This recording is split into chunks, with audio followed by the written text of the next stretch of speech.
When you hear people talk about the hierarchy in the Eastern Conference of the NBA, you typically hear the same few teams: the Celtics, the Bucks, maybe even the Cavs. But one team, you also have the Knicks in there, but one team in the Orlando Magic are really going to shock people this upcoming season, and they are not getting talked about enough. If you look at the 2022-23 season, they only won 34 games and were the 13th seed in the Eastern Conference, and then the next year they won 47 and were the 5th seed and had a very impressive playoffs against a talented Cavaliers team, pushing them to 7 games. Unfortunately, they didn't quite pull it out, but to put up a performance like this against a really talented team that's trying to win a championship at this exact moment is really impressive, as the Magic are just a developing young team still at this point. If you look at their depth chart, I think it's really encouraging for this upcoming season. You've got a really young team if you look around. Jalen Suggs has been somewhat of a underwhelming player so far, but last season really showed he is a good NBA player and really elite defender. Cole Anthony's a solid player. Anthony Black is one of the most intriguing players this upcoming season for me. Drafted, I believe, number 6 last year. Big point guard. Didn't play that much this last season, but really could make a name for himself this upcoming year. KCP was a really big free agent signing. Gary Harris is a nice veteran. I think those two combined are just going to be the veterans for this team. KCP is going to be just a winning player for them. He has been his whole career, is going to continue to be so. Really good pickup in my opinion. If you ask anyone, Franz Wagner is due for a breakout season. He has a lot of talent. Everyone can see it. It's just if he can put together a season where he can consistently shoot the ball, he's going to be an all-star if he does that, no doubt in my mind. Incredibly talented player and really good fit next to Paulo, who is the star of this team, is going to be a superstar sooner rather than later. I think within the next 3 years, he's going to be elite. He's already shown he's an all-star quality player, but there's more for him to grow on, especially the jump shot. But this dude is just so good, in my opinion. I really, really am high on Paulo, and I think the whole league should be. Jonathan Isaac has shown he's just a defensive monster. He needs to stay healthy, but last season he really showed that he isn't a bad player anymore. I mean, there was a while where he was just not thought of anymore. And then their center position could improve, but Wendell Carter's solid. Mo Wagner's solid.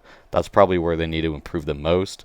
But even guys like Tristan da Silva, who was drafted this last year, I think is going to come in and make an immediate impact. He was drafted to make an immediate impact. If you look at this draft, he was probably the most NBA ready player. If not, he was one of them. And so I think you look at him, they showed that they want to compete now, signing KCP and drafting Tristan da Silva. And then even guys like Jet Howard, who were drafted 11th last year, I believe, should have a season where they crack the rotation. Right now, they're not on the depth chart, but I really think he could be. He had a really good summer league. I think he's a really talented player who could play right now. So I look at this young core, and even the young guys that don't play that much, like Anthony Black, like Jet Howard, like Tristan da Silva maybe, I think down the road in 2 or 3 years are going to be really high quality role players for them. When I look at the Eastern Conference of the NBA, I think the Magic are really built to compete with most of these top teams. They're really a wing driven team, and the Eastern Conference as a whole, it kind of is right now, with the Celtics being on top and you've still got Giannis, but they really have prided themselves on getting defensive big wings that are going to defend and are going to play physical. And I think that's really the recipe for stopping teams like the Celtics and Knicks. I think the Bucks and Sixers are probably going to be the hardest challenge for them, as they have great big men, and I don't know if the Magic at this point have the defensive big men to compete with that. But I look at the Celtics and the Knicks, and I look at the roster that the Magic have put together, and you've got Jalen Suggs, who's a really good defender, who's going to be able to guard guys like Jalen Brunson, Drew Holiday, Derek White. You've got Franz Wagner, who's a good defender, who's going to be able to guard Jaylen Brown, Jason Tatum, all those Knicks wings like OG Anunoby, Julius Randle. Then Paulo's going to hold his own.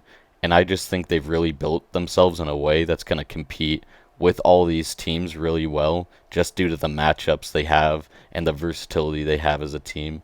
As they don't really have any, like, I think their shortest player is Cole Anthony, who's not great, but everyone else is really switchable, really reliable defensively, and is going to put together a really solid season. Despite all I said, this team is still far from perfect. They're really missing a star veteran player. KCP's fine, but they could use like an actual star. Their big man position is still really weak with Mo Wagner and Wendell Carter, and they don't really have a true natural point guard. That's what Anthony Black hopes to be, but we don't know if that's who he is. But with all that being said, I really think if they are a top 5, top 4 seed coming into the trade deadline, they have all the assets to make a big move if a player becomes available. I could see LaMelo Ball being available. In an insane world, I could see Steph Curry being available. I think that's certainly possible. And I think this is a team that has enough assets where they don't have to throw everything, but they can get enough to make a deal. And I think that's really going to be something they look to do if they are a top 4 seed coming into the trade deadline. Hopefully a star big man comes available, but I can't think of any off the top of my head. Maybe they go and get like a Jonas Valanciunas, something kind of mid like that, which would help, but it's not something that's going to push them. But this team still has a lot of work to do in the roster building department, and I think their offseason is somewhat finished. At this point, I think most NBA teams' offseason, for the most part, is somewhat finished. But I still think this team could be a really, really interesting team at the trade deadline this next season if they are having a good season, just because they have picks and young players that are intriguing. And yeah, this team still has a lot of work to do, despite all the hype I'm giving them. If I had to compare the Magic to another team in NBA history, it'd have to be the 2021 Hawks, a team that was the 5 seed and shockingly made it to the conference finals. You look at some of the comparisons: Trae Young, Paulo Banchero, John Collins, Franz Wagner, Clint Capella, Wendell Carter Jr., then just some solid young guys all around throughout both teams. They just are a team that made it pretty far, shockingly, and I think that's what the Magic could be. I don't know player for player if it's the best comp, but just on what this team could accomplish, it could be really similar. No one really expected the Hawks to do really anything in the playoffs. I mean, they weren't projected to win any of the series they were in, and they just shockingly made to the conference finals as a young team that just was improving and then had that jump where they just shocked people, and then the expectations were really high and they didn't necessarily live up to it, but that's not important. I think the Magic could do a similar thing where no one expects them to make it very far as like a 5 seed or a 4 seed, and then they just shock people as a really young team that's hungry to win and is just steadily improving, and that's just the comparison I would give them. So yeah, that's why I believe the Orlando Magic could be the NBA's next contender sooner rather than later. They've just got a really good young core and could shock people this upcoming season in the playoffs. And typically once a young team hits that first playoffs where they like show out really well and have a successful playoffs, that's when you start to see the trajectory to be a contender. And I think this could be their season to begin that. Anyways, if y'all agree, I'd appreciate it if you hit the like button, hit the subscribe button, comment your thoughts if you agree. I mean, watching Paulo Banchero here, I mean, there's no way this guy isn't a superstar within the next 3 seasons. But anyway, like the video, subscribe. I make videos like this all the time. Let me know if you agree with my take. Let me know if my take is trash, and I'll see you next time.